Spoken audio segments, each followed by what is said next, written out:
오늘 제가 그 시를 하나 여러분들에게 좀 일부러 좀 읽어드리면서 말씀을 시작하려고 하는데요.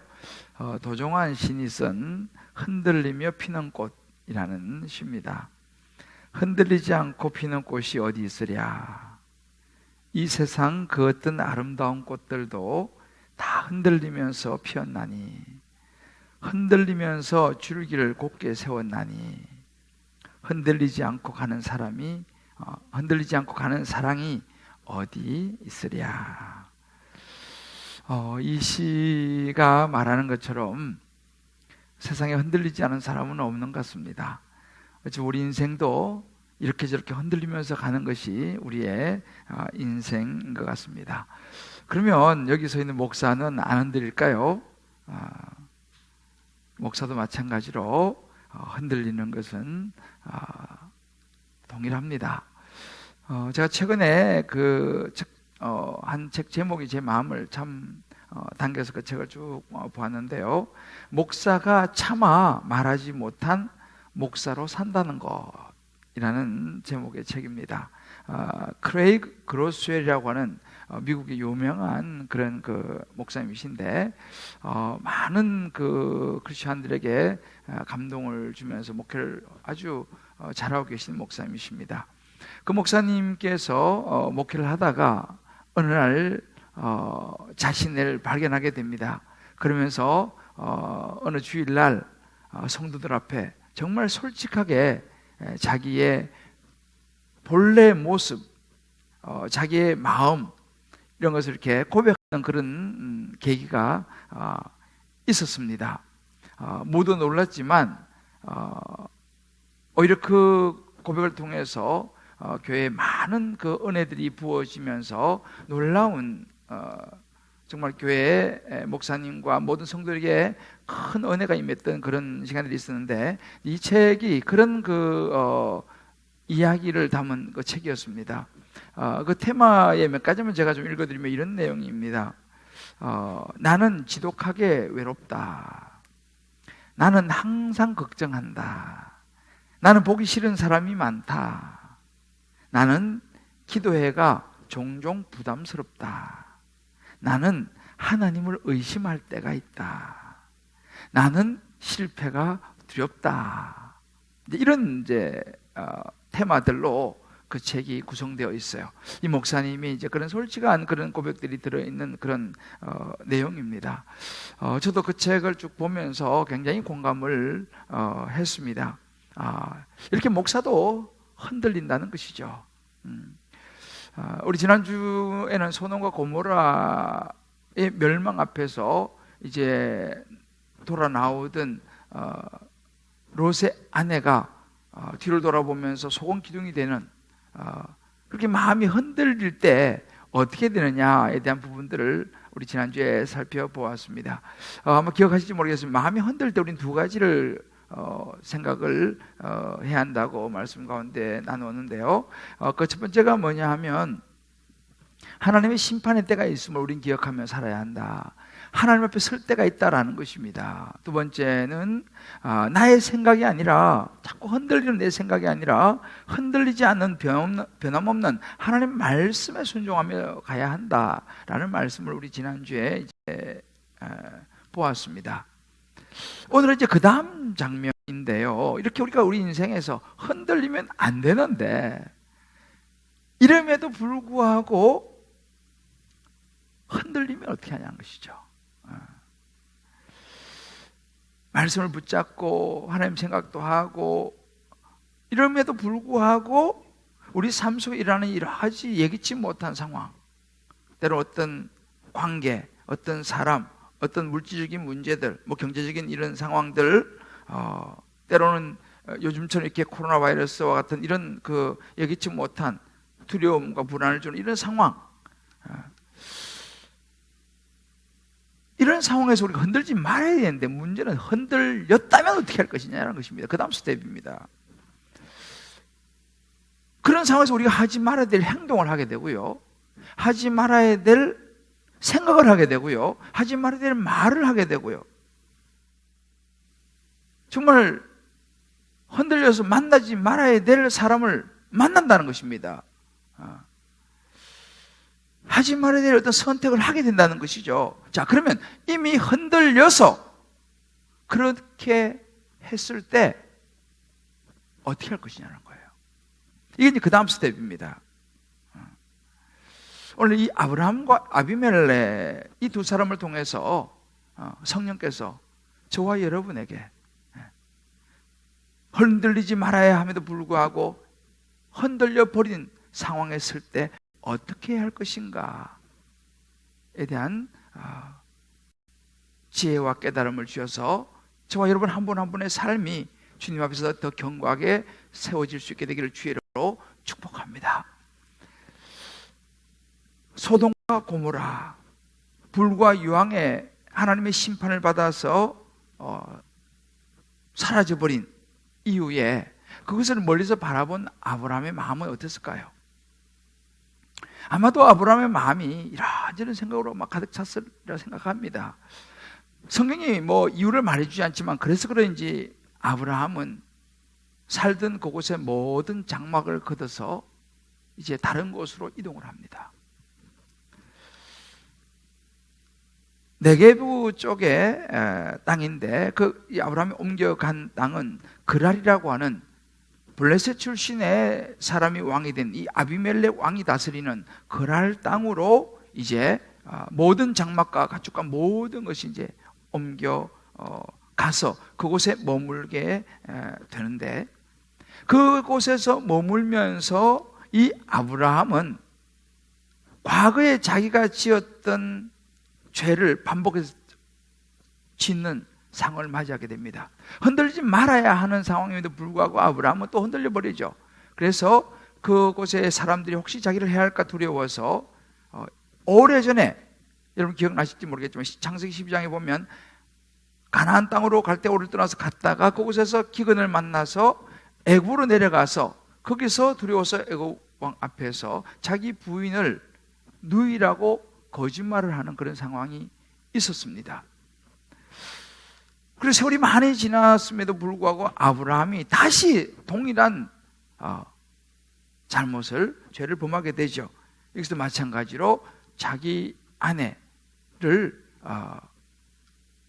누이라고 거짓말을 합니다. 물론 이복 누이이기도 하지만 지금은 누이가 아니고 아내잖아요, 그죠? 그러니까 이렇게 이제 거짓말을 하면서 여기서 이제 문제가 발생을 합니다. 그때 이제 그 그랄 왕이 이 외부에서 들어온 이 아브라함의 식소들을 보면서 그 같이 온 여자 사라가 너무 예쁘다는 소식을 듣고 이제 왕으로서 그 여인을 자기 아내로 맞이하려고 데리고 가면서 이제 사건이 시작이 됩니다. 자, 이렇게 이 아브라함과 아비멜렉 흔들려 버린 상황에서 할 일이 뭐냐라는 거죠. 그 첫 번째는 잘못을 바로잡는 회개의 용기가 필요하다라는 것을 성경 우리에게 보여줍니다. 말씀드린 것처럼 이 그랄에 거하면서 아브라함이 혹시라도 또 외부에 들어온 사람이니까 자기 아내가 탐이 나서 자기를 죽이고 자기 아내를 데려갈까 봐 무서워서 오늘 1절 2절에 보게 되면은 동일한 거짓말을 하게 됩니다. 그 그랄에 거하면서 그의 아내 사례를 자기 누이라고 이야기를 한 것입니다.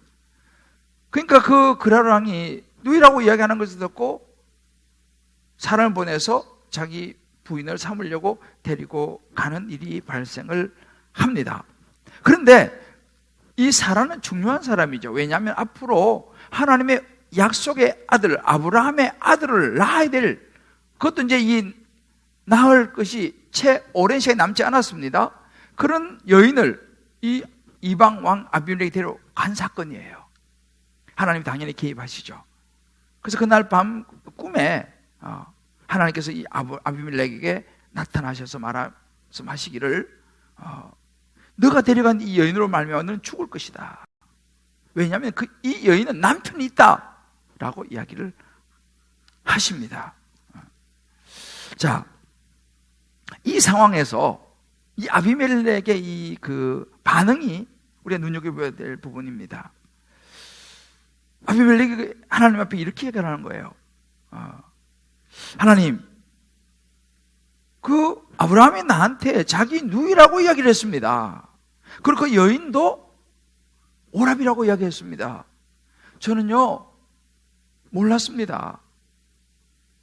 온전한 마음, 깨끗한 손으로, 저는 정말 순수한 마음으로 제가 이렇게 그 여인을 제 아내를 삼으려고 한 것입니다. 라고 이제 하나님 앞에 자기의 그 본심을 좀 알아주시기를 간구하는 장면이죠. 그 이야기를 듣고 하나님께서 이 아비멜렉에게 말씀하시기를 그것을 하나님이 내가 안다라고 얘기합니다. 그러므로 내가 너 온전한 마음을 네가 다른 그런 것이 없이 그렇게 한 것을 내가 이제 알았기 때문에 내가 너를 막아서 죄 짓지 않도록 내가 한 것이다. 여인에게 가까이지 못하게 했다라고 말씀하시면서 이렇게 얘기하죠. 7절에 이제 그 사람 아내를 돌려보내라. 그가 너를 위하여 기도할 것이고 너가 살게 될 것이다. 만약에 돌려보내지 않으면 너와 내게 속한 모든 자가 다 죽을 것이다 라고 말씀하시죠. 이 이야기를 듣고 아비멜렉이 바로 반응을 보입니다. 적극적으로. 그날 아침에 일찍 일어났습니다. 적극적인 반응을 보이는 모습이죠. 종들 다 불러가지고 간밤에 꿈에 하나님께서 말씀하셨던 것을 이야기해 줍니다. 그러니까 그 종들이 다 두려워합니다. 그들 하나님을 두려워하는 사람들이었어요. 이것이 적극적인 아비멜렉의 응답의 모습이었습니다. 그리고 이제 아비멜렉 왕은 자기는 좀 어찌 보면 큰일 날 뻔했지 않습니까? 아브라함을 부릅니다. 아브라함을 불러서 말하기를 아니 어떻게 나한테 이렇게 거짓말을 했느냐? 큰일 날 뻔하지 않느냐? 우리가 다 죽을 뻔하지 않았느냐? 라고 이야기를 하면서 이 아브라함의 거짓말을 지적을 분명하게 합니다. 도대체 두 번이나 얘기합니다. 10절에 보면 왜 무슨 뜻으로 우리한테 이렇게 내게 이렇게 거짓말을 했느냐라는 거죠. 그러나 아비멜렉은 거기서 멈추지 않고 비록 자기가 몰라서 그렇게 이 아브라함의 거짓말로 인해서 했지만 그러나 자기가 한 일에 대해서 솔직하게 잘못을 인정을 하면서 그 사라의 수치, 남의 부인에게 자기가 아내로 삼으려고 했던 그것을 다 사람들이 보았지 않습니까? 그래서 그 사라에게 끼친 그 수치를 보상을 해주는데 당연히 사라를 돌려보내는 건 물론하고 가축과 땅도 원하는 대로 선택을 하라고 내주면서 은을 1000개, 이거 굉장한 그 당시 값어치입니다. 주면서 이제 자신의 잘못을 인정하는 그런 장면이 나옵니다. 여러분 한번 생각해 보십시오. 여기서 만약에 이 아비멜렉이 자기 왕 아닙니까? 그죠? 거기는 자기 왕은 뭐 모든 걸 다 할 수 있는 거예요. 내가 이래도 왕인데 이것도 못해? 하면서 만약에 그가 자존심을 굽히지 않고 난 내 마음대로 하겠다. 한번 해보자. 라고 만약에 버틴겠다면요. 어떻게 됐을까요? 아비멜렉은 그 자신뿐만 아니라 온 집안도 하나님의 심판으로 아마 다 멸망했을 거예요. 그러나 아비멜렉은 그렇게 하지 않았다는 사실을 성경 우리에게 말해주고 있어요. 죄에서 돌이키는 왕으로서 그 체면이 또 구겨지는 일 아니겠습니까? 백성들이 다 지금 다 보고 있는데 그럼에도 불구하고 자기가 잘못한 것에 대해서는 인정하고 회개하는 용기를 보여주고 있습니다. 하나님을 두려워하는 그의 모습을 보여주고 있죠. 결국 이것은 그에게 축복으로 가는 통로가 됩니다. 하나님께서 자식이 없는 그 아비멜렉에게 태음을 열어가지고 자녀를 갖게 하고 놀라운 축복의 통로가 되는데 이런 아비멜렉의 모습과 또 다른 한편으로 등장하는 아브라함의 모습이 있습니다. 아브라함이 이제 이 아비멜렉이 막 이제 책망을 하죠. 왜 내게 이렇게 거짓말해서 큰일 날 뻔을 했냐라고 이야기를 아브라함에게 했을 때, 물론 아브라함이 처음에는 변명같이 이야기를 하는 것 같지만 사실 아브라함도 솔직히 자기 죄를 인정을 합니다. 여기 사람들이 하나님을 모르는 사람들이라, 하나님을 두려워하지 않는 사람들이라 나를 죽일까 내가 너무 두려웠습니다 라고 솔직하게 11절에 이야기를 합니다. 여러분, 이 아브라함은 하나님의 사람이었어요. 그런데 자기 마음속에 죽을까 두려워서 솔직하게 내가 거짓말을 했습니다라고 말하는 것이 여러분 쉬웠겠습니까? 그래도 남자가 자존심이 있죠. 자기 마음속에 그냥 부인하고 몰래, 얼마나 창피한 일입니까? 그 남자로서는 수치스럽죠. 무서워가지고 자기 부인을 내세워가지고 자기 살려고 했던 그런 그 부끄러운 모습을 아브라함이 솔직하게 고백을 합니다.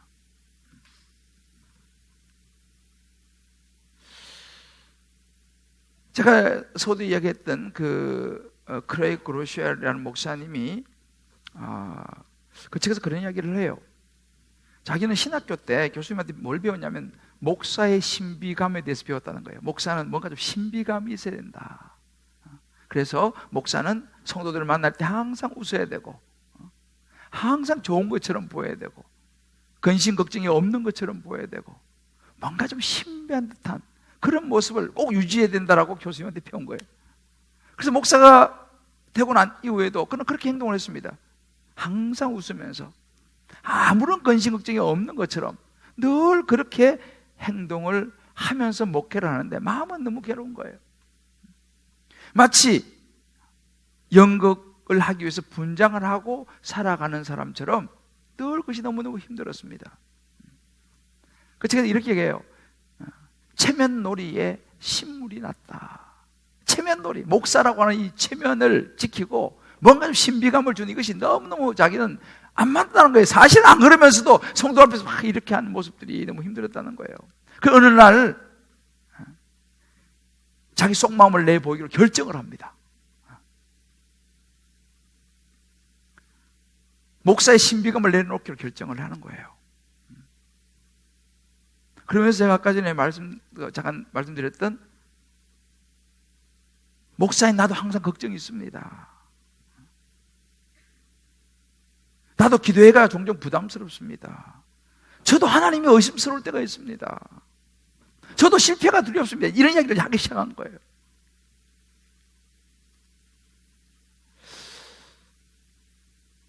지금 아비멜렉이 아브라함의 모습입니다. 저도 이 아비멜렉을 묵상하면서요, 굉장히 제가 저도 참 내게도 아비멜렉 같은 그런 때가 있었구나라는 생각을 했어요. 저도 이제 교회를 개척해서 교회가 막 부흥하고 잘 되다가 교회에 어려움이 왔을 때 아비멜렉처럼 그렇게 이야기했을 때가 있었어요. 저는 몰랐습니다. 그런 일이 있는지 저는 몰랐습니다. 저는 죄가 없습니다. 왜요? 나는 몰랐으니까요. 라고 저는 저의 그 결백을 주장을 했을 때가 있었거든요. 그때 정말 저도 그렇게 생각했습니다. 나는 정말 괜찮은 목사요, 의로운 목사요, 나에게는 죄가 조금도 없다라고 생각했던 그런 시절이 있었어요. 근데 정말 그것이 아니라는 걸 제가 깨달았죠. 그때 깨달은 게 뭐냐면 모르는 것, 몰랐다고 하는 것도 죄다는 걸 제가 깨달았어요. 오늘 이 아비멜렉이 그랬지 않습니까? 저는 정말 몰랐습니다. 아브라함이 그렇게 누이라 그러고 사라도 오라버니라고 그러니까 정말 저는 온전한 마음으로 그렇게 했습니다라고 이야기 아비멜렉이 하지 않습니까? 그렇지만 아비멜렉은 그렇게 한 거에 대해서는 자기 죄를 인정을 해요. 고백을 합니다. 저도 이것을 깨달은 거죠. 막 주장을 하다가 보니까 맞아, 모르는 것도 내 죄구나. 왜? 그 자리에 있으면 그걸 알아야죠. 그러고 보니까 제 안에 생각하지 못했던 나의 이 목사라고 하는 이 의의가 있었고, 내 안에 있던 욕심이 보였고, 정말 내가 하나님의 죄인이구나 깊이 깨닫게 되는 그런 시간이 있었어요.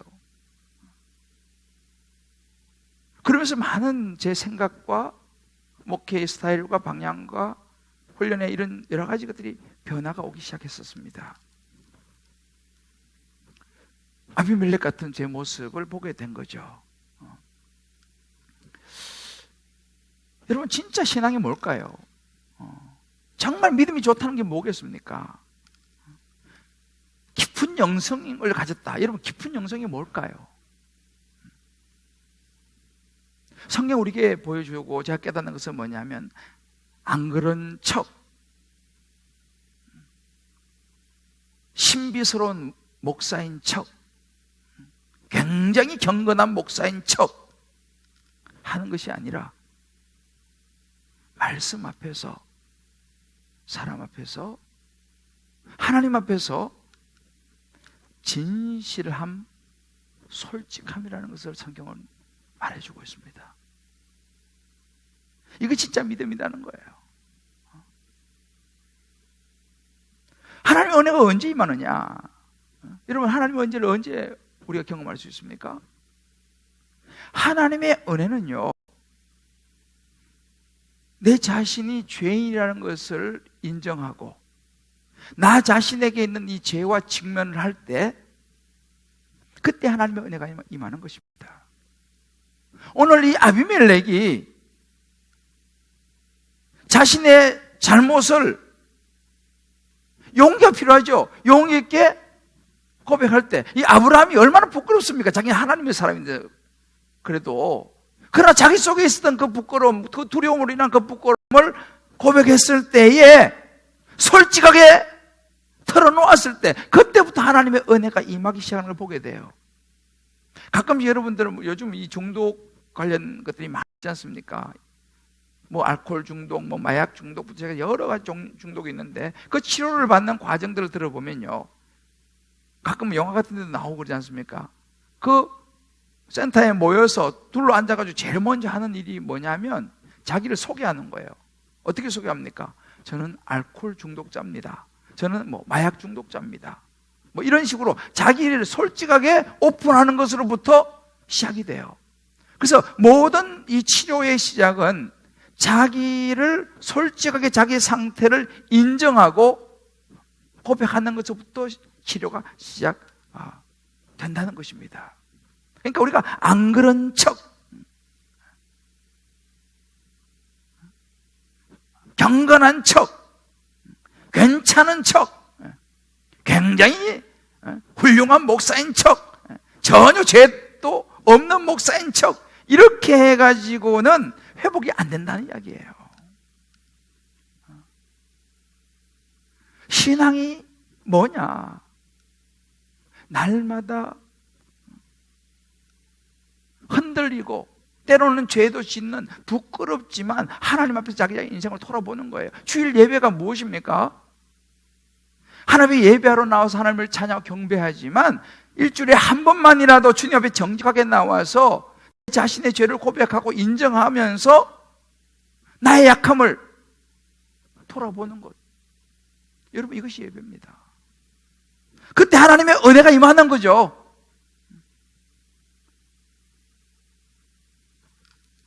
이번 그 큐틴 간증에 보면 한 그 아버지의 간증이 나와요. 이 형제는 어릴 때부터 자라면서 부모님의 돌봄을 별로 받지는 못했습니다. 부모로부터 어떤 뭐 특별한 혜택을 받지는 못하면서 자라서 늦게 결혼을 했어요. 그러니까 부모 역할을 본 적이 없기 때문에 자기도 자식을 낳는데 어떻게 해줄지는 잘 모르는 거죠. 그런 마음은 내 자식만은 나처럼 이렇게 자라지 않기를 바라는 부모의 마음이 있었어요. 그렇지만 자기도 모르게 뭐 경마도 하고 뭐 마약도 하고 이런저런 중독에 빠져서 살아가게 됩니다. 자식만은 나처럼 이렇게 자라지 않기를 바라는 마음이 있었지만 보니까 자기의 바람하고 달리 이 자녀들이 자라나는데 공부는 하지 않고 친구들과 어울려 놀고 맨날 말썽이나 피우고 그냥 사고 치고 그러는 거예요. 그럴 때마다 그걸 보는 이 아버지가 막 화가 막 침으로 오릅니다. 그래서 그때마다 막 폭력을 행사해요. 물론 이분은 교회 다니는 분이죠. 어느 날 교회를 갔습니다. 철야 예배를 이제 드리는데 예배 시간인데 그 큰 아이가 막 떠들고 친구가 막 그냥 큰 소리로 그 소리 듣게 됩니다. 그때 또 이 아버지가 막 화가 확 올라오는 거예요. 아니 지금 예배 시간에 지금 저렇게 떠들고 감지르고 말이야 친구들하고 뛰어다니고 놀고 이럴 수 있냐 그래가지고 막 화가 확 나가지고 이성을 잃어버려요.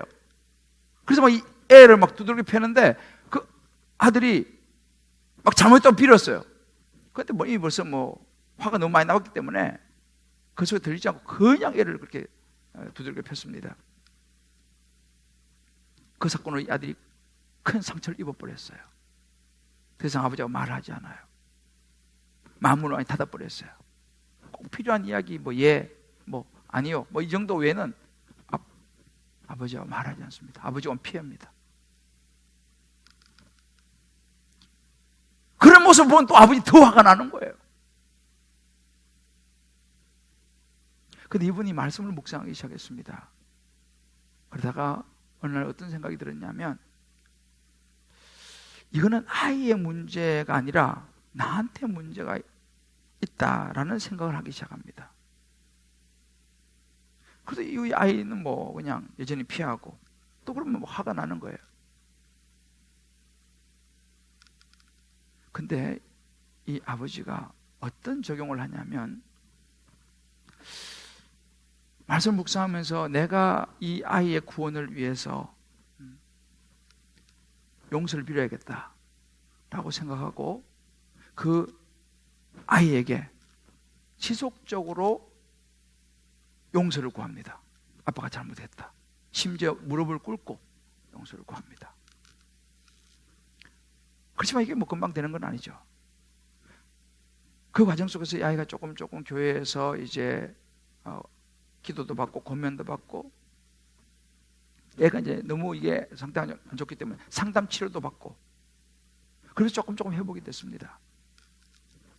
그래 어느 주일날 애가 교회 갔다가 집으로 돌아와서 아버지에게 말문을 열었습니다. 그리고 아버지에게 말하기를 자기가 잘못했다는 거예요. 아빠가 자기를 너무 때려서 미운 마음에 그 후로 내가 부모님 말씀을 절대 안 들어야겠다고 자기 결심을 했다는 거예요. 그 이야기를 이야기한 거예요. 그러면서 하는 이야기가 아빠 나 사랑하죠. 제가 잘못해서 때린 거 아니죠. 저도 아빠 사랑해요. 이렇게 이야기를 했어요. 그 말을 들은 이 아빠가 펑펑 울면서 아들을 부둥켜 안고 아니 아빠가 잘못했어. 아빠가 세상의 중독에 빠져가지고 착한 너를 그냥 분별하지도 못하고 때리고 힘들게 했다. 아빠가 미안하다. 둘이서 그냥 부둥켜 안고 울면서 잘못을 서로 고백했습니다. 그리고 이 두 사람이 정말 은혜 가운데 회복이 됐다. 그런 감정이었습니다. 문제 해결은 뭐냐? 잘못을 인정하고 회개하는 거예요. 이건 용기가 필요한 거예요. 저는 우리 교회 성도님들 보고 여러 많은 사람들을 만나면서 때로 가슴이 아플 때가 참 많이 있어요. 자녀와 이 관계 때문에 너무너무 고통스러워하고 힘들어하는 그런 그 부모들도 내가 보고 또 힘들어하는 자녀들도 봅니다. 때로는 부부 사이에도 말이죠. 풀리지 않는 어떤 물론 당연히 서로 간에 상처를 받았겠죠. 풀리지 않는 이것 때문에 너무너무 힘들어하면서 쇼윈도 부부로 부부는 부부예요. 그렇지만 아무런 관계없이 살아가는 그런 가정도 보면서 정말 제가 가슴이 아파요. 제가 뭘 해줄 수 있는 게 없는 거예요.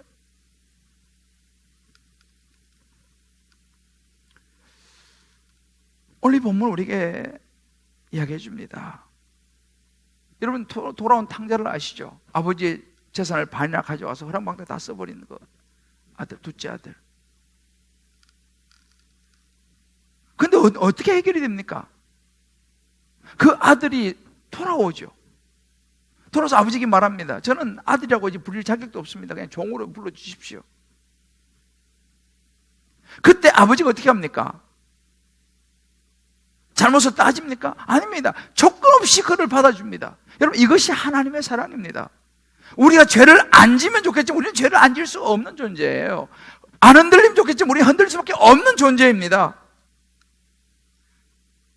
그러나 중요한 것은 나의 잘못, 나의 죄를 인정하면서 하나님 앞에 혹은 상대방 앞에 설 수 있는 용기가 필요하다는 거예요. 거기서부터 회복이 시작된다는 것을 성경 우리에게 이야기해 줍니다. 하나님의 사랑이 뭐예요? 여러분, 예수님 십자가의 사랑이 무엇입니까? 예수님이 왜 십자가에 죽으셨습니까? 죄가 없는 사람들은요, 하나님 필요 없어요. 죄가 없는 사람은요, 예수님 필요 없습니다. 예수님 말씀하셨습니다. 나는 의인 부르러 온 게 아니에요. 의인은 나 필요 없다는 거예요. 죄인을 불러서 회개시키러 왔다. 죄인을 불러서 회개시켜서 구원하기 위해서 왔다. 이거 예수님의 오심입니다. 그러니까 저와 여러분의 우리의 삶이 있잖아요. 완벽한 삶이 아니라 내가 살다 보면 이런저런 죄도 짓고 아내 남편 사이에 서로 잘못할 때도 있고 실수할 때도 있고 부모 자식 사이도 마찬가지입니다. 그럼 그때 어떻게 됩니까? 내 잘못을 인정하는 용기가 필요하다는 사실이에요. 여기에 하나님의 은혜에 임하는 원리가 있습니다. 여러분 생각해 보십시오. 부모가 자식 앞에 무릎을 꿇는다? 우리나라의 이 유교적인 이 사고방식에서는요, 이건 어려운 이야기입니다. 부모가 자존심이지 어떻게 자식 앞에 무릎을 꿇습니까? 우리는 무릎을 꿇는 자체를 굉장히 수치스럽게 생각하기 때문에요. 그것이 모든 근이라고 생각하기 때문에 절대 그게 어렵습니다. 그러나 성경은 말합니다. 부모도 자식에게 잘못할 수 있다는 사실이에요. 그러면 잘못했다고 인정할 수 있어야 한다는 이야기입니다. 무릎도 꿇을 수 있어야 한다는 이야기입니다. 남편이 아내에게 실수할 수 있습니다. 아내도 남편에게 잘못할 수 있습니다. 어떻게 됩니까? 내가 잘못했다고 남편도 때로는 아내도 무릎을 꿇을 수 있는, 회개할 수 있는 용기가 필요하다는 거예요. 그럴 때 회복의 역사가 일어나고 그 모든 것 가운데 하나님의 은혜가 임한다는 사실을 믿으시기를 주의 이름으로 축복합니다. 이거 못하면요, 죄송하지만 교회 와서 예배 봐도 가정 회복이 안 됩니다. 주님 이렇게 말씀하시는 거예요. 사도 바울이 뭐라고 말합니까? 로마 7장 24절에 오호라 나는 공고한 사람이로다. 이 사망에서 몸에서 누가 나를 건져내려. 대사도 바울도 이렇게 고백합니다. 요한일서 1장 9절 우리는 늘 주일날 암송하죠. 만일 우리가 우리 죄를 자백하면 그는 미쁘시고, 미쁘시다는 말은 믿을만하다 이 말이며 하나님을 믿을만하시고 의로우사 우리 죄를 어떻게 해요? 사해 주시고 모든 불에서 우리 깨끗게 하신다고 그랬습니다. 언제요? 우리가 우리 죄를 자백하면. 이게 십자가의 은혜예요. 저와 여러분이 우리의 삶 속에서 이렇게 이 아브라함처럼, 이 아비멜렉처럼 우리의 잘못을 바로잡을 수 있는 회개의 용기에 적용이 일어날 수 있게 되기를 주의 이름으로 축복합니다. 두 번째는 사람보다 하나님의 은혜의 보좌 앞으로 나가야 합니다. 참 아이러니가 뭐냐면 아비멜렉은 이방 왕이었습니다. 블레셋 왕이었습니다. 이방 왕은 하나님을 두려워했어요. 그런데 아브라함은 하나님의 사람인데 그는 하나님을 두려워하고 사람을 두려워했습니다. 어떻게 된 겁니까?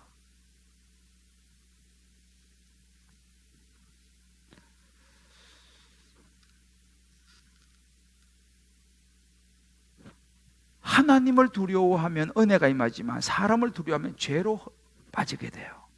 아브라함이 지금 그러지 않습니까? 하나님을 두려워했으면 그거 든든하게 내가 이방 땅에 왔지만 하나님 나를 지키실 거야, 보호하실 거야, 든든함이 있을 텐데 하나님보다 사람을 두려워하니까 거짓말을 하고 죄를 짓지 않습니까? 그것도 아무나가 아니에요. 아브라함입니다. 하나님을 만났고 하나님의 약속을 받았고 믿음의 조상이 된 아브라함이었어요. 이 아브라함이 지금 이렇게 거짓말을 하고 사람을 두려워하고 있는 모습을 우리가 보고 있습니다.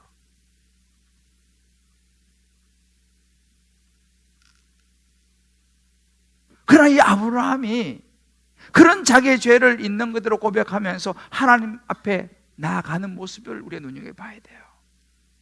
아무리 믿음이 좋은 목사를 하더라도요, 아무리 믿음이 좋은 성도를 하더라도요, 흔들릴 수 있다는 사실이에요. 여러분 엘리야 선지자를 알지 않습니까? 엘리야 선지자. 엘리야 선지자는 850대 1로 싸웠습니다. 바알 선지자, 아세라 선지자 850대 1로 싸워 이긴 사람 아닙니까?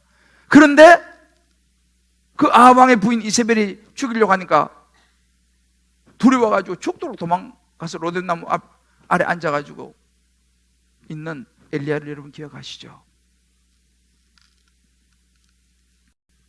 아무리 믿음이 좋은 사람이라도 흔들릴 수 있었다는 거예요. 중요한 것은 흔들렸을 때 그 다음 행동이 중요합니다. 우리도 마찬가지로 살다 보면 실수할 수 있습니다. 실패할 수 있습니다. 죄 지을 수 있습니다만은 그때 우리는 누구를 의식하냐가 중요합니다. 사람보다 하나님을 의식할 수 있는 저와 여러분 될 수 있게 되기를 주의 이름으로 축복합니다. 그때 우리 어디로 나가야 됩니까? 사람들 체면 생각해가지고 부끄러워서 아니요, 하나님의 은혜 보좌 앞으로 나가야 됩니다. 히브리서 4장 16절에 이렇게 말씀하십니다. 그럼 우리는 긍휼하심을 받고 때를 따라 돕는 은혜를 얻기 위하여 은혜의 보좌 앞에 담대히 나갈 것이라.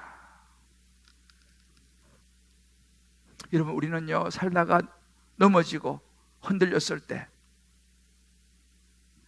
많은 것들이 두려울 때 마태복음 10장 28절 이렇게 말씀하십니다. 몸은 죽어도 영혼은 능히 죽이지 못한 자들을 두려워하지 말고 사람을 두려워하지 말라는 거예요. 오직 몸과 영 능히 지옥에 말할 수 있는 일을 두려워하라. 히브리서 13장 6절의 말씀에는 우리가 담대히 말하되 주는 나를 돕는 이시니 내가 무서워하지 아니하겠노라. 사람이 내게 어찌하리요?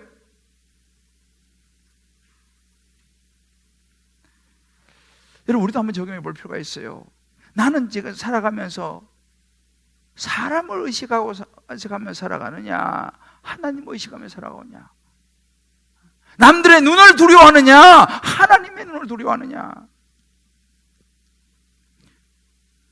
우리는 흔들려도 하나님은 흔들리지 않습니다. 여러분 두려움 중에서요 70% 이상은요 일어나지 않을 일이라는 것입니다. 사랑하는 성도 여러분, 실수가 없는 인생은 없습니다. 믿음의 조상 아브라함도 지금 한 번도 아니고 또 두 번 똑같은 실수를 또 하고 있습니다. 문제는 뭐냐면요,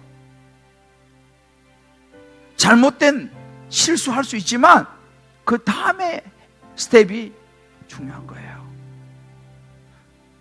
저나 여러분이나 사람과 하나님 사이에서 왔다 갔다 하는 것이, 흔들리는 것이 우리의 모습입니다. 그러나 그때 어떻게 할 것인가? 크레이 그로시엘 목사님이 이런 이야기를 했어요. 하나님이 기뻐하시는 진짜 나로 살자. 여러분 우리는요 하나님 앞에서요 솔직해져야 돼요. 척하는 신앙의 모습을 던져야 합니다. 쉽지 않죠. 잘못하고 죄를 지었으면 부끄럽지만 아브라함처럼 인정해야 합니다. 용서를 구해야 합니다. 왜요? 나도 용서를 받은 사람이 용서해야죠. 절대 용서 못해. 정말 교만한 사람이죠.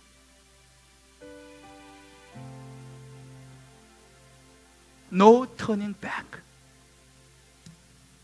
세상의 모습으로 돌아서서는 안 됩니다.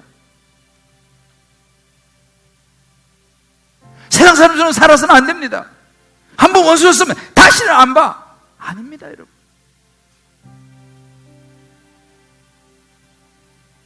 저와 여러분이 사람이 아니라 하나님을 두려워하며 살 수 있게 되기를 주의 이름으로 축복합니다.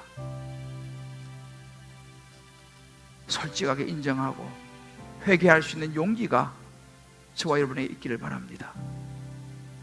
하나님의 은혜 보좌 앞에 나아갑시다. 사람도 의식하지만 사람보다 하나님의 은혜 보좌 앞에 나아가서